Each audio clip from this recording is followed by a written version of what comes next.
Hello, I am Chaitanya Dave, a social, political, and environmental activist. Welcome to my video. Thank you for watching.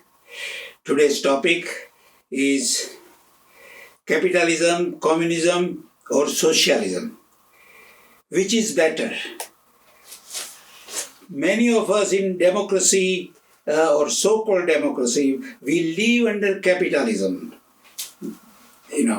And America, the whole of Europe, and part of India and other countries, capitalism has been imposed on us. It has not naturally developed. Okay, but so we have to think, is this really a good system? Because our lives are at stake, our lives of our children and grandchildren are at stake. And we want to live in a system which is sensible, which is in harmony with nature, which is not destroying the nature, and which is equal, which is fair to everybody. That is the kind of system we want to live in. Not a winner-take-all system, which is capitalism. It's like a wild economic west. Somebody can get very rich, somebody, many millions stay poor. So we have to decide. And so let us analyze each of these three systems. Let's talk about capitalism first. Examples of capitalism are America, most of Europe, UK, Japan. These are the countries which are capitalist countries. What are the advantages?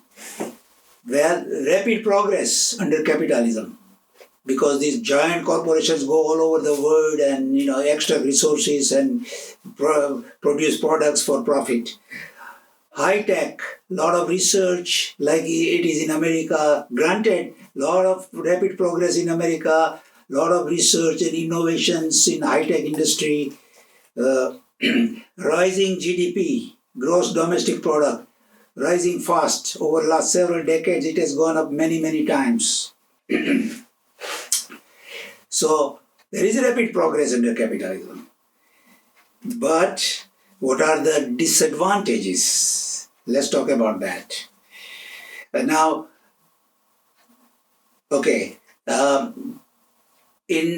turn of the 19th century, there was a gilded age.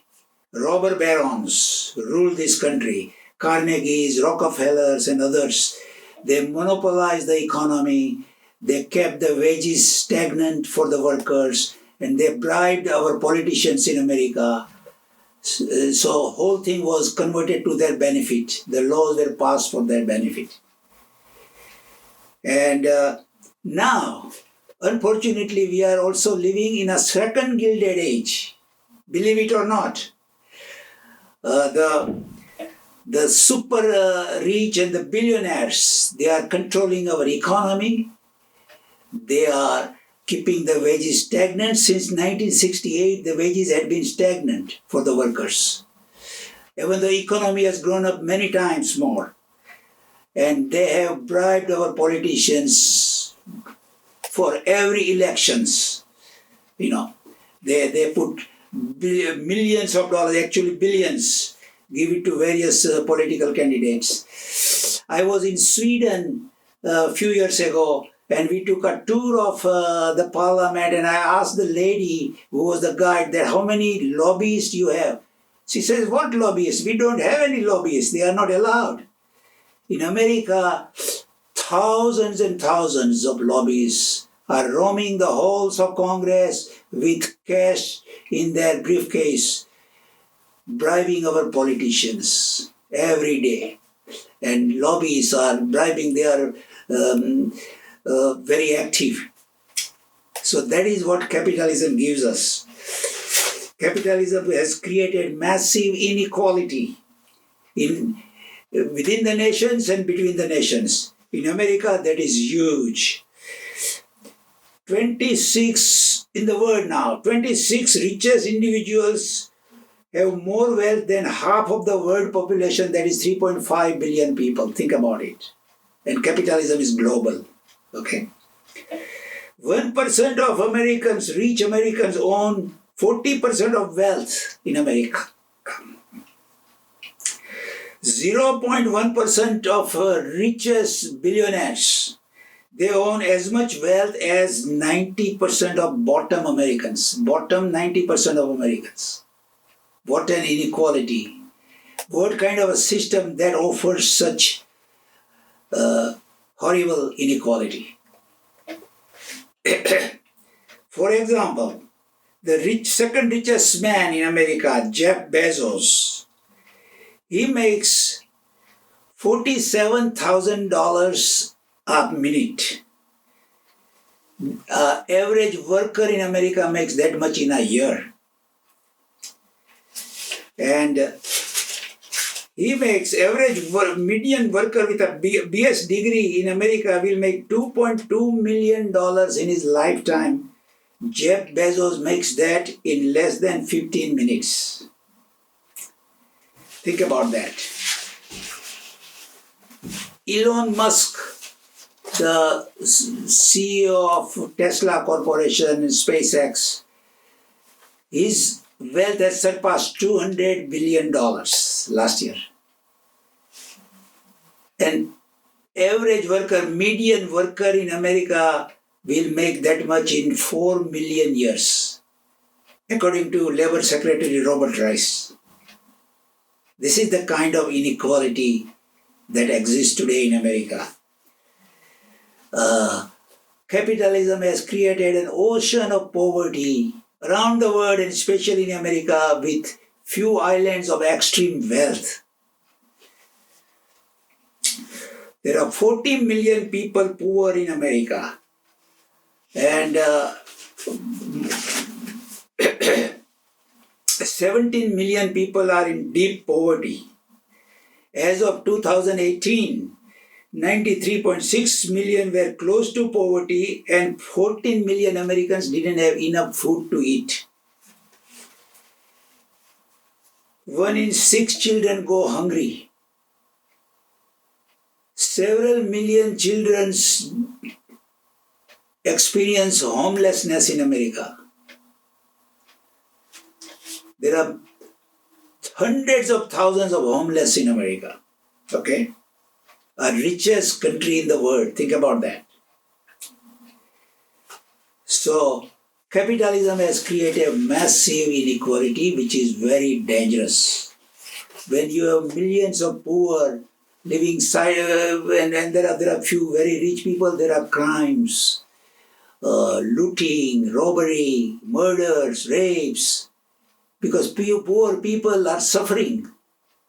So they apply any means for making money and having a better life. Another major problem with capitalism is environmental destruction. This is a huge problem. Capitalist countries pollute this planet Earth horribly. The biggest polluter in the world has been United States, the biggest capitalist country in the world, until October 2007.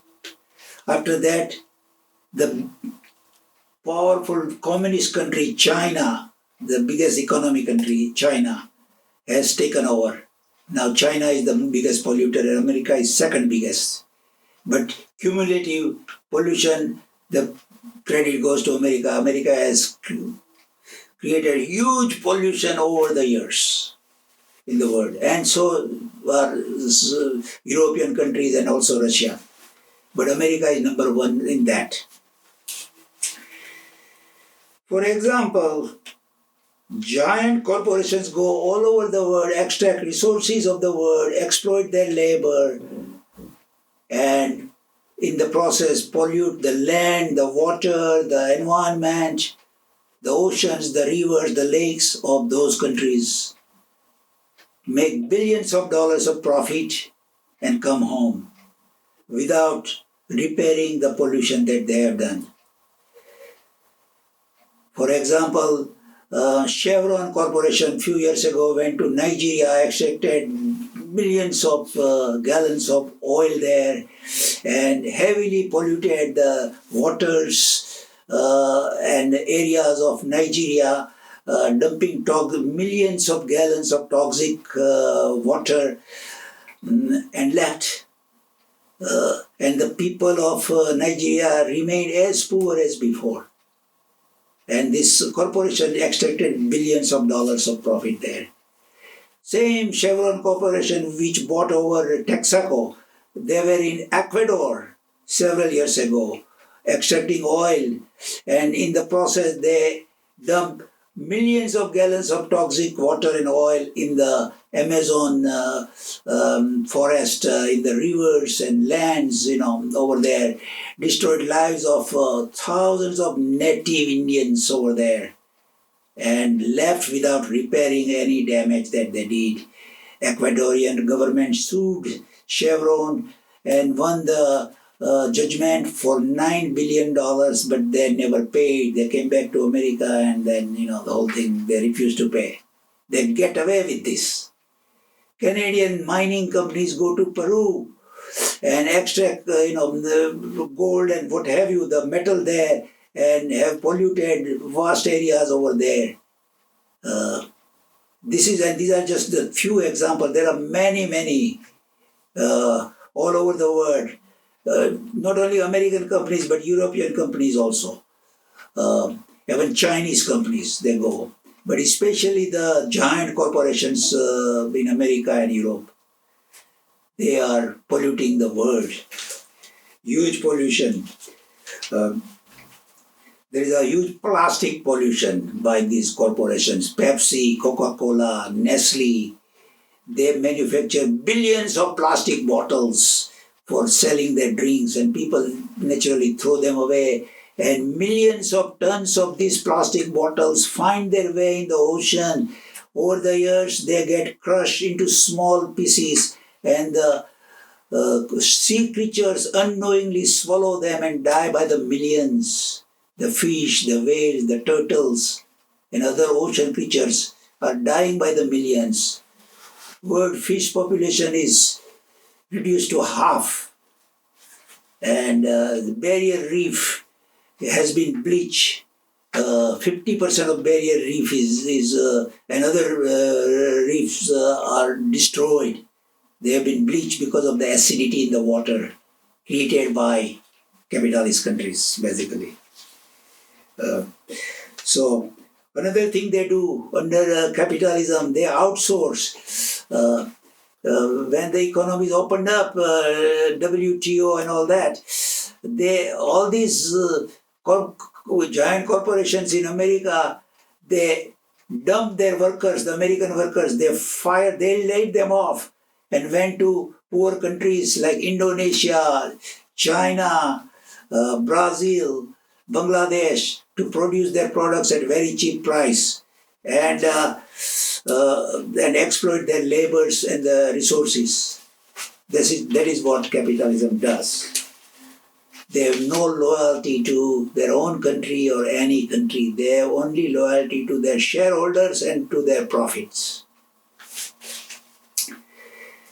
Now, for example, minimum wage for a McDonald's worker in America is anywhere from $7.25 to $9-10 per hour, $11 per hour. McDonald's in Denmark, the average worker makes $21 an hour. And Denmark is social democracy. I'll talk about that later. So another problem with capitalism is that unsustainable. Motto, the capitalism cannot survive without profit and more profit, and growth and more growth. And how can you have continuous growth on a finite planet? Everything comes from planet Earth. And planetary resources are limited. They are running out. Oil is running out. Metals are running out. Forests are being cut like anything. 100 years ago, the earth was covered with 50%, more than 50% forests. Today, the earth's forest cover is less than 21% because they have cut forests like anything. So, it is unsustainable. Whole capitalism, the system is unsustainable. Another thing, it is undemocratic. Several decades ago, American Supreme Court Justice Louis Brandeis had said that either you have concentration of wealth in fewer hands or you have democracy. You cannot have both. In America, the democracy is hijacked. If you think America is a democracy, you are mistaken. America is an oligarchy today. Okay? Let's face it. Even President Jimmy Carter has said that. A study a few years ago in Princeton University had concluded that the laws are passed in favor of only the rich and the super rich, not the average Americans. So democracy is hijacked by the super rich. What they do is they give millions of dollars, which comes into billions of dollars, to the politicians, presidents, senators, congressmen, during every election. And after the election, after they are elected, they owe their lives, their political lives, to the super rich. So they enact laws in the favor of the rich and the super rich to pay back their paymasters, because there is next election coming. And so whole thing is corrupted. Whole political system is corrupted. America's political system is broken. Okay? People don't realize that. And so they bribe our politicians and they have hijacked the democracy. And every few years, there is a crisis in capitalism. 2000, 2008, millions of people lose their jobs. And many become homeless. That is the tragedy of capitalism. And capitalism, few people make a lot of money while millions remain poor. So capitalism works for only the rich and the super rich, not for average people, the average American, or nor for poor. Let's talk about communism. Communism, the examples of communism are China, Russia, Vietnam, Cuba, etc.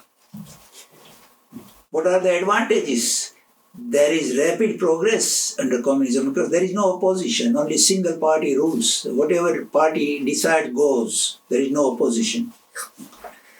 So there is a powerful military progress and especially economic progress. Okay. After 1916-17 Bolshevik revolution in Russia, communism came to power there, and for several decades there was rapid progress. From a poor country, Russia became a superpower. Same thing is happening as happened in China.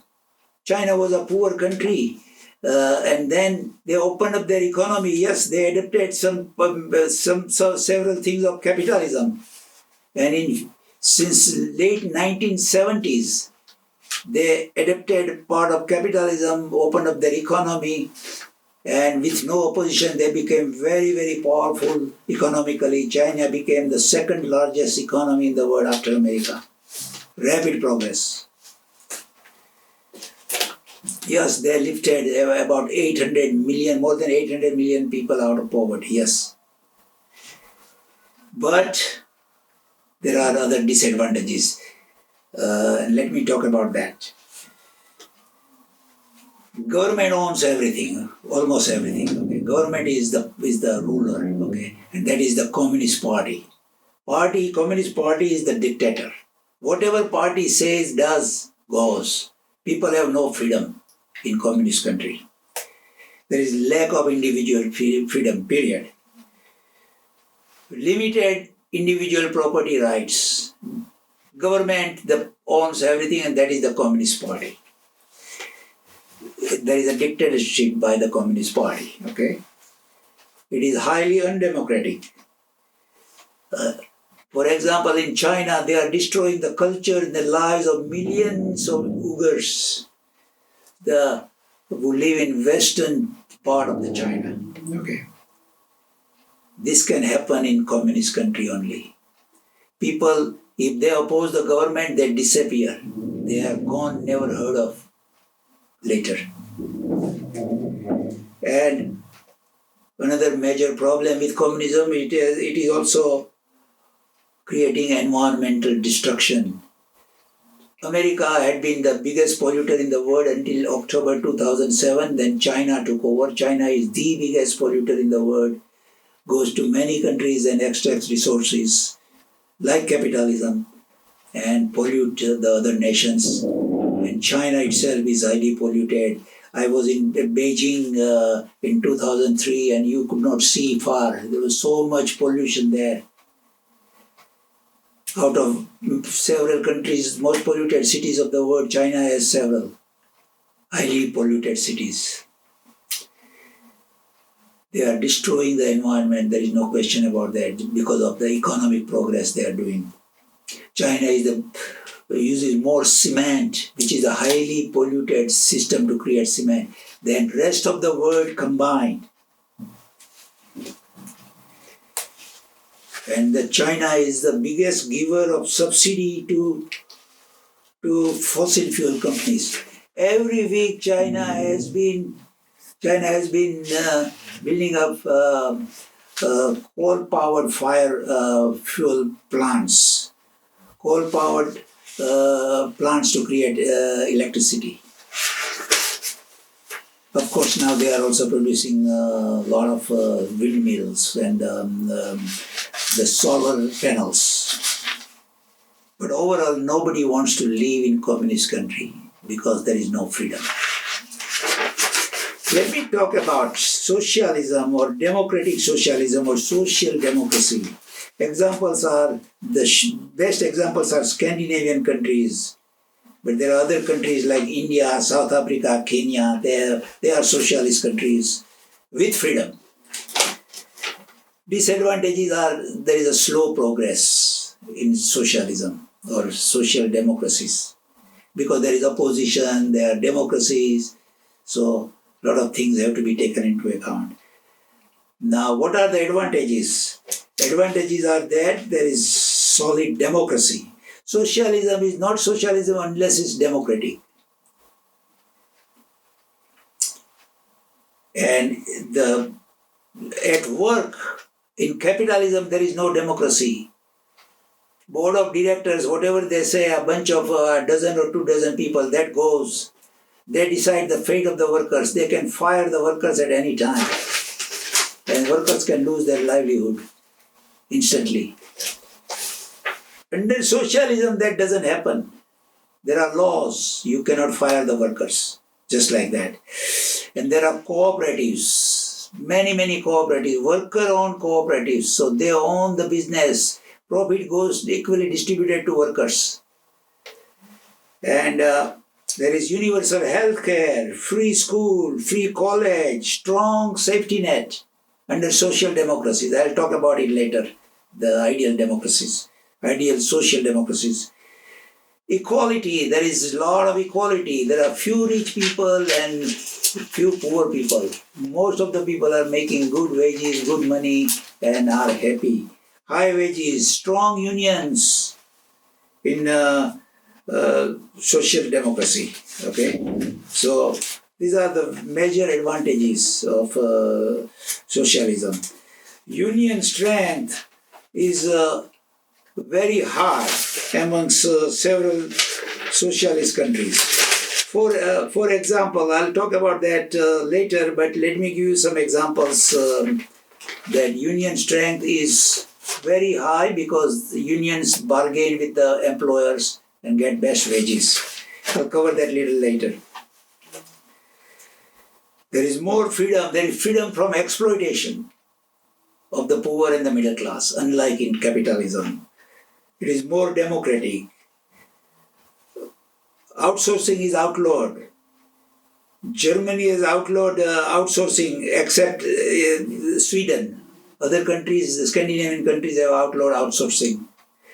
Responsible government, strong safety net, robust retirement, good unemployment benefits, free job training, nature friendly. These are the advantages of social democracy. It is sustainable, long lasting. No oligarchs, no super rich, very few, if at all. No poor, happy citizens. These are the huge advantages of social democracy, or democratic socialism. Now let me cover the rich countries are social democracies. Nordic countries are the shining example of social democracies, or Scandinavian countries, they are called. They have a mixture of capitalism and socialism. There is some capitalism, free enterprise, government doesn't interfere with the businesses, but there is a lot of democratic socialism there. In 1930s, the workers, they were farming countries, the Nordic countries, Scandinavian countries, and farmers joined hands with workers and fought back against oligarchs and brought up a revolution and created democratic socialism there. Norway, Sweden, Denmark, Finland, and Iceland. These are the Scandinavian and Nordic countries, and they have established very nice social democracy there. They have universal health care. By the way, every worker, every citizen there is taken care of from cradle to grave. They are taken care of on every major thing in their lives. Universal health care, free education, free school, college education, and scholarship for higher education. They have powerful unions. Think about that. Norway has 52% union strength, Finland 65%, Iceland 84%, Sweden 71%, and Denmark 67% as of March 2021. In comparison, UK has 23.4% union strength, USA has only 10% union strength. Used to be 33% in 1940s and 50s, but oligarchs have destroyed the unions in America. Germany has 16.7%, France has only 7.9%. The beautiful thing about Nordic countries is that 80 to 90% of the employees are covered by collective bargaining. They have collective bargaining where employers and employees bargain with each other in friendly manner and government enact laws where employees are covered with high wages and many other benefits. They have the countries like even Germany, they have Socialist Party, Communist Party, Green Party. In Germany, Metal Workers Union, 300,000 strong, they bargained with their employers to have 22 hours work week. Think about that. And they also, they have generous retirement, decent unemployment benefits, free training if you are unemployed, affordable housing, affordable healthy food, clean air. They have a mixture of some capitalism but a lot of democratic socialism in these countries. They have paid vacations. They have paid maternity and paternity leaves. If a new child is born, not only mothers get paid leaves, but even fathers get paid leaves to take care of children. There is no corruption. People are happy and well paid. There are no homeless people.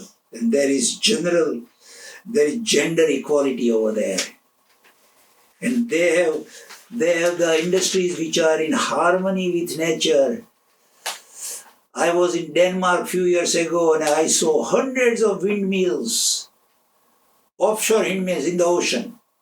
Denmark is very, very advanced in solar power, wind power. They will be totally free from fossil fuel in few years. People have trust in government, and then let government trust people, each other. Every year there is a World Happiness Index, and it is taken index. Happiness is measured in every country, and every year out of top 10 people, happiest people in the world, five top countries are Nordic countries. People are very happy over there. They don't mind paying high taxes because they have powerful, robust safety net. So this is the beauty of social democracy or democratic socialism. Representatives go from all over the world to study the systems of Scandinavian countries. So the whole world needs to adopt this system. We can learn from them. America can learn from them. America has a lot to learn from these people, and the whole world can learn from them. So now I'm going to finally add few things on the social democracy. I would call it advanced socialism or enterprising democratic socialism. I will call that. There will be universal health care, free education, there will be thousands of cooperatives, worker-owned businesses, and there will be also freedom to start your own business, and you can flourish. Now, usually people advance the argument in defense of capitalism. People say that in capitalism, you who work hard, you have idea, you work hard, you come up and become millionaire. That is a silly argument. Then everybody, you think millions of people don't work hard in America and other capitalist countries, average workers, they all work hard. But they remain poor or just middle class. That is not true. And but what I am proposing, where there will be freedom to start your own business and work and make money and you can become millionaire, but there will be no billionaire, there will be a cap. How much money do you need? 5 million, 10 million, 15 million, 25 million? There should be a cap after that. After that, the rich people will be heavily taxed.